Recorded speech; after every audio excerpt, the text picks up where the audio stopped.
Thank you very much. Right, so Mojo is the programming language. This is thank you to just mentioning it because people get a little bit confused sometimes if I just say Mojo and they say what? So yeah.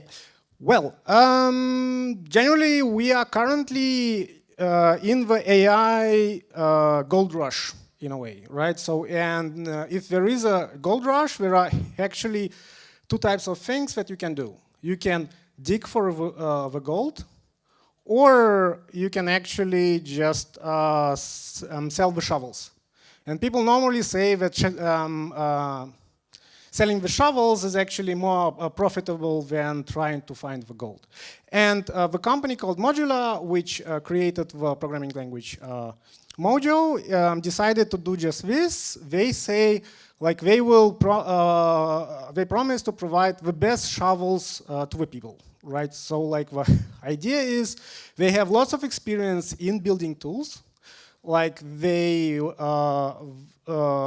you see here is basically the higher management team who worked at Google, Apple, Tesla, NVIDIA, and Microsoft and other companies, and they were mainly building tools. Now they founded their own company where they try to build the best tool for AI programming. So one of the shovels is the Mojo programming language. Do we really need a new programming language though? Right, so like my personal experience is following, like I plotted like the last 20 years and the programming languages which I implemented. Like those are only the programming languages which I actually used kind of productively, not all the languages which I actually learned. So if I would include all the languages which I learned, this would be even longer list. So I'm kind of a programming nerd, programming language nerd, but generally people are skeptical if you say like, okay, we have a new programming language which will do stuff better. You just say like, okay, another one, the promise gets stale, right, in a way. So when we talk about programming languages in general, C++ is kind of like the king when it comes to performance. There are contenders like Rust, Zix, other programming languages, but if you look at the maturity and all the libraries that you have, C++ is still the king, right? Python is the queen when it comes to accessibility. I don't think I have to like sell you on this. You are at PyCon, so you love the programming language, and I love it too. It's really nice to program in. And it's also easy to learn for people who don't have a computer science background and so on and so forth. Therefore, I think it's a really nice choice for a programming language. The problem is that current state of AI tooling is kind of like somewhat of a battle, right? We stand behind Python, but in order to be efficient, we need to use C++ libraries to actually be able to get things done, in a way. Right? So the promise of Mojo is to just say like, okay, we would like to replace C++. This is the main idea. It's not about replacing Python, it's about replacing C++ in this ecosystem. Are you familiar with this psychological phenomenon known the name letter effect attraction? Who already heard it? Raise your hand. Nobody. It reads like an anecdote, but there is actually a scientific like experiments and proof saying that a man named Robert, for example, may be more attracted to a woman by the name of Rachel or Roberta, while a woman named Amy might be more likely to date an Andrew than a James. And the study was not only done in English-speaking languages, it was done across the world, and it seems like it correlates actually with the people. So, like, what does it mean for us? It means that similarity matters. We like things which we already know, or which sounds or look familiar to us. This is why it's a little bit of problem if you have a C++ developer or a Python developer to say like, okay, you want to make something fast, learn C++, learn Rust. The languages look alien, and there is much more burden to actually go there.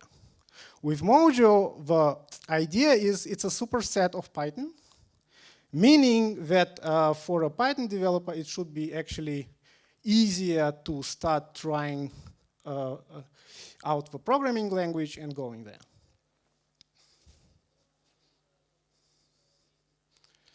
The question is, like, C++ have a, like, if Mojo wants to replace C++, it's a really huge shoes to fill, right? Because we know that we can write stuff very efficiently in C++. Is Mojo at all up for a task? Is it possible at all?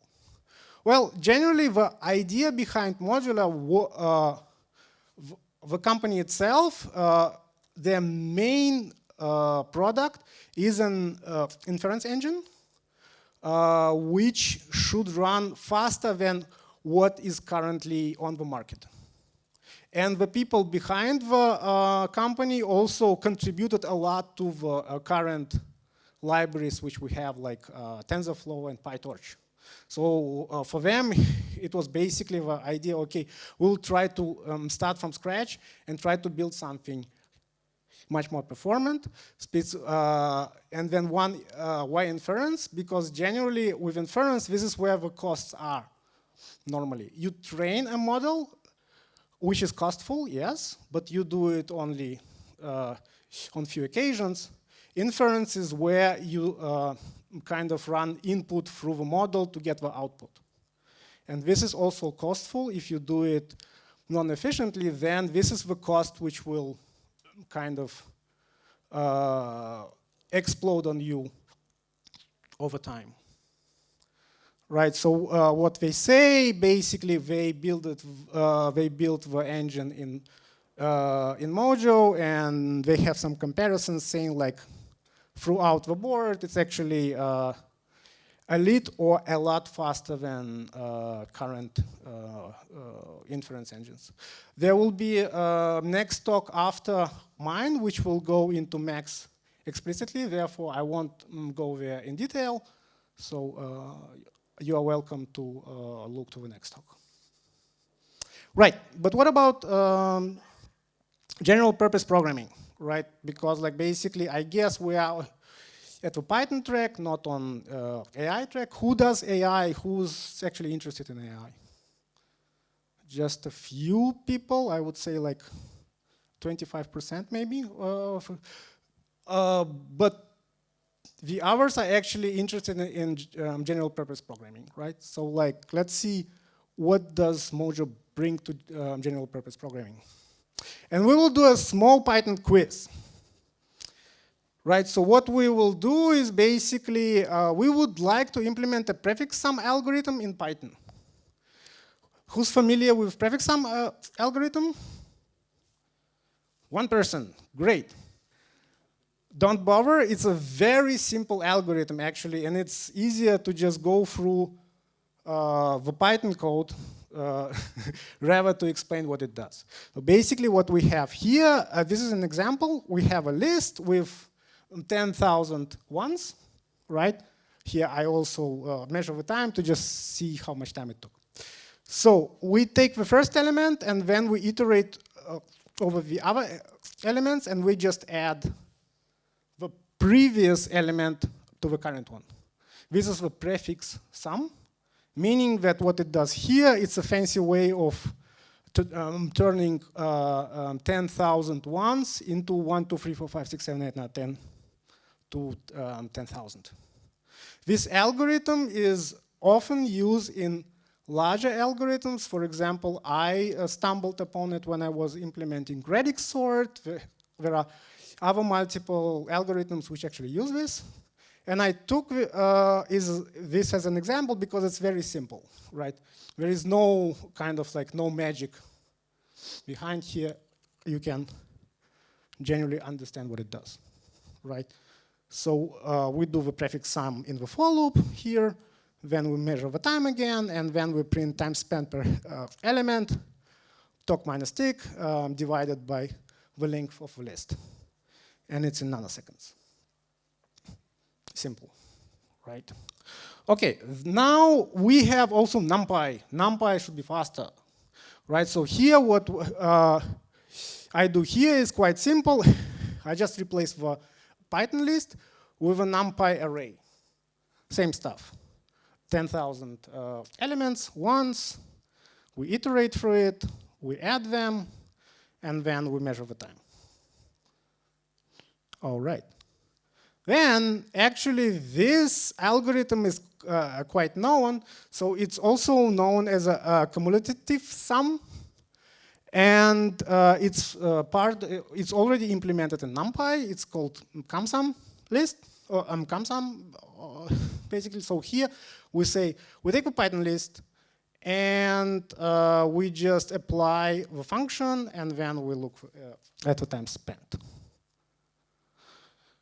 Last one, same stuff. Now we have a NumPy array, 10,000 things, time it, compute, time spent per element.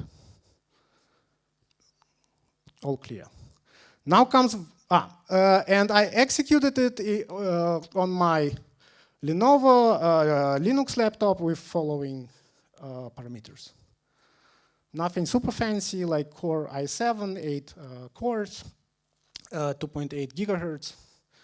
So, yeah. Right, now comes the quiz.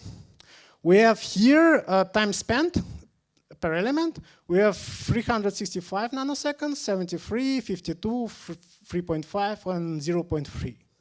What's interesting, the difference between E and A is 1,000. That's the difference. If you think about it, like normally, if you think in nanoseconds, it's kind of like, yeah, 1,000, it's a lot, but you don't really know how a lot it is. Think in days. One day, 1,000 days. 1,000 days is about 3 years, right? So something you can do something in 1 day or in 3 years. This is kind of the scope where we are here. So, okay, what do you think? When we loop over the list, now it's kind of, we don't have a reference point, so it's just out of the blue. Who thinks it's A? Raise your hand. Few people, okay. Who think it's B? Same amount of people, kind of. C? A little bit less people. D? People are optimistic. And E? One person. Okay, two people. Very optimistic people. Okay. So, drum rolls. It's B. So 73 nanoseconds when we just loop through the list, Python list, and we get the result. Okay, this is our baseline in a way, right? This is the simplest thing that we can do in Python. All right, next one, loop over the NumPy array. Same algorithm, same loop, but we create a NumPy array. Who think it's A? Okay, like 6 people, I think. Who thinks it's B? More people, okay. Who thinks it's C? A little bit less than B, okay. And D? Nobody thinks it's D. Okay, so drum rolls, it is A. Why is it? Basically because we did something not that smart, let's say it like this. The problem is we create the array in NumPy, which will be allocated in the NumPy memory space, and then we iterate in Python space, so we take out the number, compute it, and put it back into the, so we are kind of crossing a boundary which we actually can't see in code, right? In code, it completely looks the same. But in reality, if you think if you use the Python list, it was 76, and here's 365. It's like, what is it, 5 times slower, just by accident, right? Okay, let's go further. NumPy cumulative sum over list. A. Yes. B. More people are in favor of B. And C. Just one person. All right, so drum rolls, it's A. All right, so we use Python list, we put it in the NumPy function, then again we're crossing the boundary, but only once. And this is still expensive. It's better than just computing it in Python in for loop, but it's not that much better. We had like 76, and here's 52. Not that great. Right, NumPy cumulative sum over NumPy array. A, B. Okay, so people are more in favor of A, and they are correct. 3.5. Right, so again, like funny thing is we use NumPy array with NumPy functions, then we get 3.5. We use NumPy array with Python iteration, we get 350. So it's like, what is it, 100x? Again, by accident. Okay. Then, what about with 0.35? Is it just like a decoy? It's actually not. This is what you get if you loop over list in Mojo. And this is the code for it. As you can see, it's actually almost identical to what you have in Python. The only alien thing is the list is defined like this. So you say it's a list of ints. You give it a capacity of 10. You don't have to actually. I gave it a capacity of 10,000. Then I iterate for 10,000 to add all the ones. Then I start measuring the time. And here, the time in Mojo gives you the number in nanoseconds directly, not in seconds. And basically, the algorithm is the same. And we get this. OK, so it's basically very simple. Right, what about Rust? Actually, I'm not a Rustacean. I wrote this thing, which resembles a lot what we have in Mojo, and it's generally, again, it's a simple algorithm, and it takes in Rust 1.8 nanoseconds. So still, it's faster than NumPy. It's actually still slower than Mojo, which is weird. And I ran this script in release mode, not in debug mode. I actually yesterday spoke with people. They say maybe I had to enable some CPU features in Rust to actually speed it up. But again, for me, it was I just did Mojo run and I did cargo run release. This is what I would normally do. So maybe Mojo directly optimized for the architecture, and Rust doesn't do it per default. You can maybe enable it and then get better results. Right, so it is also possible to actually reduce the computation of prefix sum with Mojo. It takes lots more code. It's much more complex algorithm, but you are able to actually slash the times again by 2 if you are using 64-bit integers, and it goes to 0.4 even if you take 8 bits integers. You can have a look at my repository where I actually implement the algorithm, so like how it's actually done. All right, so Mojo all the things, right? So like it's great. Well, it depends. Like I will start with the good things. So the good thing is you can run Mojo on Ubuntu and Windows VSL, in Docker container, and on Apple Silicon.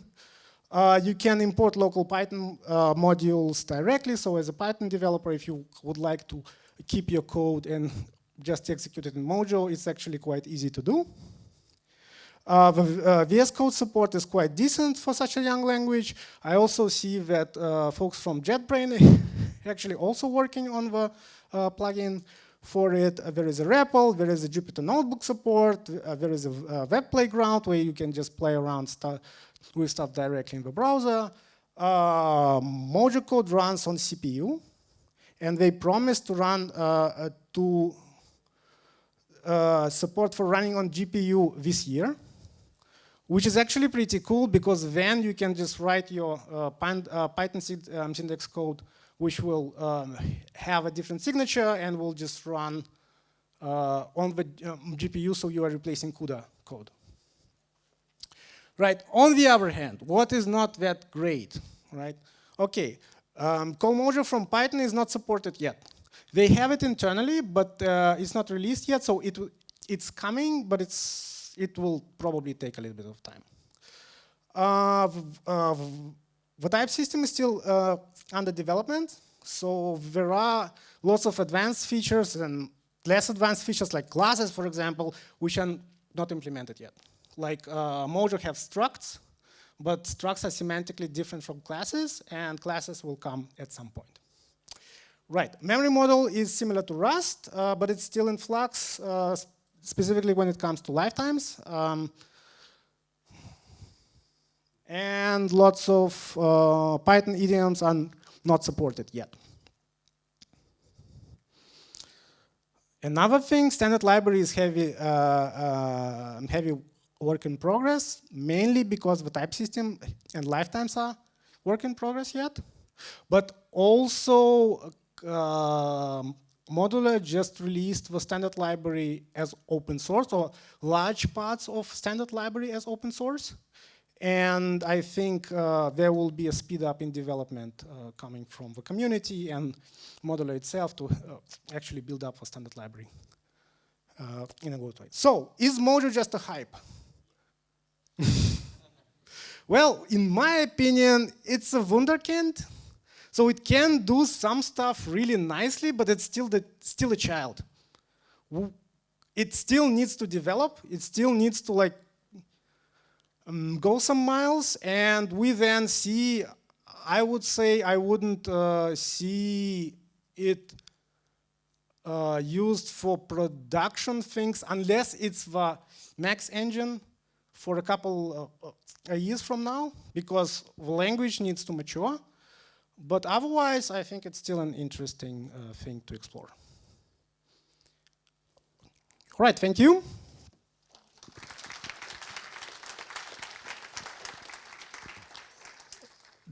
Do we have time for questions? Yes, we do have. Yes. All right. Working. So, any questions? Yes.